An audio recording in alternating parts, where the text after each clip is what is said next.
বন্ধুরা, আমাদের দেশের মহিলাদের একটা অভ্যাসের কথা আজকে আলাপ করব। খুবই কমন অভ্যাস, যেটা ইউটিলিটি বা উপযোগিতা যেটা বলে, মানে যেটা আমরা সোজা বাংলায় বললি লাভ বা ফায়দা, সেটা তেমন কিছু না, কিন্তু এই অভ্যাসটা তারা বছরের পর বছর যুগ যুগ ধরে বহাল রেখেছে। মানে এইটা ছাড়া তাদের চলবেই না, একেবারেই চলবে না। তো আমি এটা মানে ছোটোকাল থেকেই দেখে আসছি, তো বহু বছরের আগের, এখন তো একেবারে বেড়েই গেছে। এবং এইটা ম্যারিড মহিলাদের মধ্যেই বেশি আমি মনে করি। এবং আনম্যারিড মেয়ে যারা, তাদেরকে যতটুকু মানায়, ম্যারিড মহিলা যারা, বিশেষ করে যারা একটু অর্থনৈতিকভাবে অসুবিধা আছে, তাদেরকে একেবারেই মানায় না। তোমরা বলবে কি বিষয়, কেন আলাপ করবে এটা? বিষয়টা আলোচনা শুরুর থেকে বোঝা যাবে একটু পরে। কেন আলাপ করব এটা যদি বলি, কেন কি দরকার জানা, এটা দরকার এই জন্য যে এইটা না করলে কি কি ফ্যাসিলিটি হতো, আর কি না করলে কি কি অসুবিধা হবে, এটা ভিডিও থেকে বোঝা যাবে। প্লিজ ভিডিওটা দেখো। অল্প সময় আমি ছোটো করে বলবো। আমাদের গৃহিণীদের জন্য মেনলি, এবং হাজব্যান্ডের জন্য, ভাইয়াদের জন্য। কেন তারা পারমিট করছে দেখে তো স্ত্রীরা করছে। সো এটা ক্ষতিগ্রস্ত হচ্ছে সবচেয়ে বেশি বাচ্চাগুলা। সো শুনে নাও, ছোট্ট করে আমি বলে নিই, মূল কথাটা ক্যাচ করো। সেটা হলো, আমরা মহিলারা বেশিরভাগই করি কি, মানে কোনো একটা অকেশন হলে ঝাঁপিয়ে পড়ি। এটা হতে পারে নববর্ষ বাংলায়, হতে পারে বছরের শুরু ইংরেজিতে, হতে পারে পয়লা ফাল্গুন, এ ধরনের যে কোনো, পয়লা বৈশাখ হোক, ঈদের পরে হোক বা ঈদের আগে, যে কোনো অনুষ্ঠানকে কেন্দ্র করে, সেটা আমাদের অনুষ্ঠানগুলা, বিশেষভাবে রাষ্ট্রীয় যেগুলো আছে, সেগুলোকে অতভাবে পালন করতেই হবে বাইরে ঘোরাঘুরির মাধ্যমে, সেটা খুব একটা প্রয়োজন মনে করি না, যারা সুবিধা একটু বঞ্চিত তাদের জন্য। আজকের আলোচনাটা এটাই, যে কতটুকু যুক্তিযুক্ত এত ঘোরাঘুরি করে বিনোদন করার।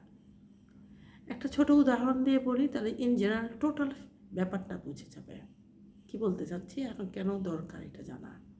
সেটা হলো, ধরো একটা মহিলা, সে নুন আনতে পান্তা ফুরায় তার স্বামীর, কোনো মতে একটা রুমে থাকে, সাবলেট বা এক রুমের ফ্ল্যাটে থাকে, বা 2 রুমের ফ্ল্যাটেই থাকে। ধরো ছোট 2টা বাচ্চা আছে, সে বেড়ানোর জন্য পাগল হবে, হাজব্যান্ড রাজি না হলে হাজব্যান্ড থেকে টাকা নিয়ে, তার জমানো টাকা নিয়ে বাচ্চাদের নিয়ে বের হয়ে যাবে। দেখা যায় বাচ্চাগুলো অপুষ্টিতে আছে, সেভাবে খাওয়া দাওয়া পাচ্ছে না, হয়তো কোনো বই কেনা হয় নাই, যেটা তার পাঠ্যপুস্তকে কম্পালসারি বই, সেটাই কেনা হয়নি। বোর্ডের বই পাশাপাশি যেটা থাকে, হয়তো গ্রামার বই, হয়তো স্কুল থেকে এটা ফ্রি দেয় না, এমন বেশ কিছু বই থাকে কিন্তু প্রতি বছরই। ছোটো ক্লাসেও 4-5টা থাকে, বড় ক্লাসে অনেকগুলো থাকে, মিনিমাম 10-12টা থাকে। সো এইসব না কিনে সে দৌড় দিয়েছে, অথবা শীতের জন্য তার একটা ফুল হাতার সোয়েটার নেই, অথবা তার জুতোটা ছিঁড়ে গেছে, বাচ্চাদের কথা বলছি। কিন্তু মা আর ওই ঘোরার রুটিনটা ঠিক আছে, যার যেটা আছে সেভাবে একটা ফ্যাশন মেরে সেটা করবে। আমি অনেককে এমন দেখেছি যে মডার্ন ড্রেস কেনার জন্য ফুটপাতের পুরনো কাপড় কিনে ওই মডার্ন ড্রেসটা খুঁজে বের করছে, তারপর ওইটা পরে সে বেড়াইতে গেছে। এরকম অনেককেও দেখছি। কি অদ্ভুত জিনিসপত্র, এটা কি যেতেই হবে? আপনার যদি এমন কোনো টাকা থাকে, তাহলে আপনি দেখুন, আপনি যে বাচ্চাটা, তার কোন জিনিসটা ঘাটতি আছে, সেটা আপনি দেওয়ার চেষ্টা করুন। লেখাপড়ায়, খাওয়া দাওয়ায়, তার পছন্দ প্রিয় অনেক দিন খাচ্ছে না, সেটা দেওয়ার চেষ্টা করুন। ঘরে বানিয়ে নিন বা একটু কিনে নিয়ে আসুন তার প্রিয় খাওয়াটা। দেখবেন বাচ্চারা কত খুশি হয়ে লেখাপড়া করছে, তাদের হ্যাপিনেসটা কত অল্পতেই পারচেস করা যায়। এটা মা সচেতন না হয়ে ঘুরে তার নিজের সন্তুষ্টিটাকে পূরণ করার জন্য বাচ্চাগুলোকে নিয়ে পেরেশান করে ধুলাবালির মধ্যে, খুব একটা আমার দরকার মনে করি না। এটা মধ্যবিত্ত তাও কিছুটা মাঝে মধ্যে পারে, কিন্তু নিম্ন মধ্যবিত্ত বা অসুবিধা বঞ্চিত যারা আছে, এরা পাগল হয়ে যায় কেন বুঝি না।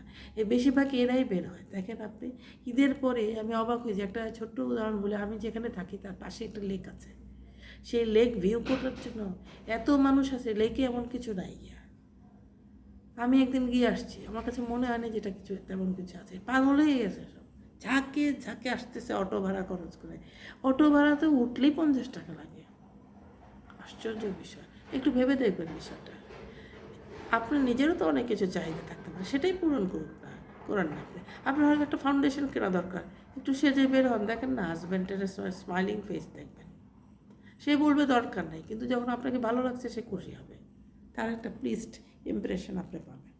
বা বাচ্চার একটা জুতো ছেড়ে গেছে, আপনি বলবেন টাকা জমায় আমি কিনে দিয়েছি, বাজারের টাকা বা কোনোর থেকে আমি জমায়েছি, সেটা আমার একটা জিনিস কেনার কথা ছিল না কিনে ওকে দিয়েছি। দেখেন হাজব্যান্ড কত খুশি হয়, তার প্রেশারটা আপনি নিয়ে নিলেন।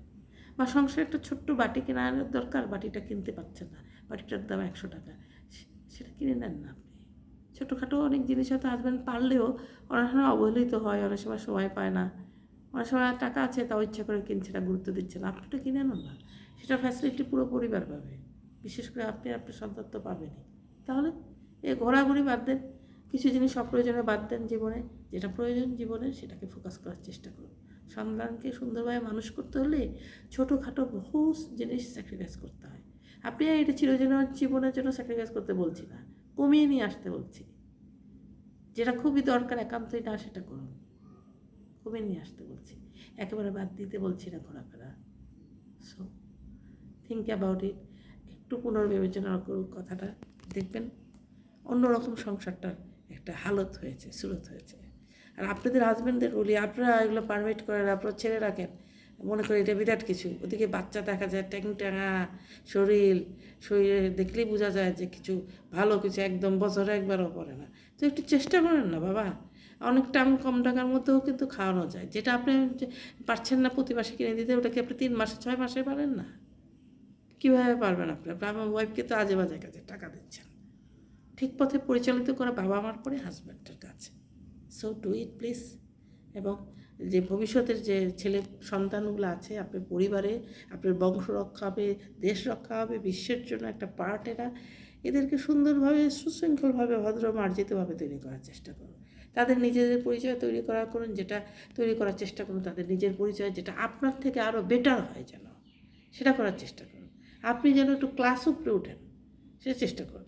আপনার নিম্ন মধ্যবিত্ত ছেলের মধ্যবিত্ত করার চেষ্টা করুন, বাচ্চাদেরকে অর্থনৈতিকভাবে সামাজিকভাবে একটু উঁচুতে তুলে ধরার চেষ্টা করুন। দায়ের ছেলে পেলে দায়ী হবে কেন? কাজের বুয়া ছেলে পেলে কাজের বুয়াই হবে কেন? ড্রাইভারের ছেলে ড্রাইভার হবে কেন? ক্লাস পরিবর্তন করুন, একটু ইচ্ছা হওয়া উচিত তো। আমার মা স্কুলে টিচার ছিলেন, গার্লস হাই স্কুলের, তো তার স্কুলে এক দায়ী ছিল, আমি তাকে দেখেছি, আমার মা গল্প করতেন, দেখো এর ছেলে ঢাকা কলেজে অনার্স পড়ে। হ্যাঁ, সে দায়ের নামটাও আমার মনে আছে, তার চেহারাও মনে আছে, বহু বছর মাঝে মাঝে আমাদের বাসায় আসতেন। তো দেখেন কীভাবে কী হয়েছে। আর আমার খুবই কাছের একজন পরিচিত, মানে কাছের বলতে প্রতিবেশী একজন পরিচিত, আমি জানি তাকে, চিনি কোনোভাবে।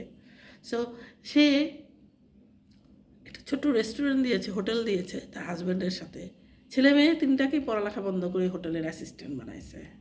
How funny! অথচ অনেক বড় ফ্ল্যাটেই থাকে, গ্রাম থেকে নতুন এসেছে, তাই কি তার কোনো ইচ্ছা নাই, টাকা করাটাই তার ইচ্ছা। এই একটা পয়েন্ট, আরেকটা পয়েন্ট আলাপ করতে যাচ্ছে। সো মহিলা আর হাজব্যান্ড মিলে বিজনেস করার জন্য 3 বাচ্চাকে স্কুল ছাড়াইছে, 2টাকে স্কুল ছাড়াইছে, আরেকটা যে ছোটো আছে ওটাকেও করবে না মনে হয়, স্কুলে দেবে না। সো টাকা করার জন্য তার একটার পর একটা প্লট লিজ নিচ্ছে, ভাড়া দিচ্ছে, নানা রকম কাজ শুরু হচ্ছে, প্লট কিনবে হয়তো সামনে। কী ধরনের এম ইন লাইফ! সো দেশ উন্নতির দিকে কীভাবে যাবে? ঘরের ভিতরে যে এই কারখানাটা আছে মানুষ তৈরি, সেই কারখানার ভিতরে তো ভেজাল আছে। হ্যাঁ, সো মারা একটু খেয়াল করুন, বাবারাও এই বিষয়টা একটু খেয়াল করুন প্লিজ।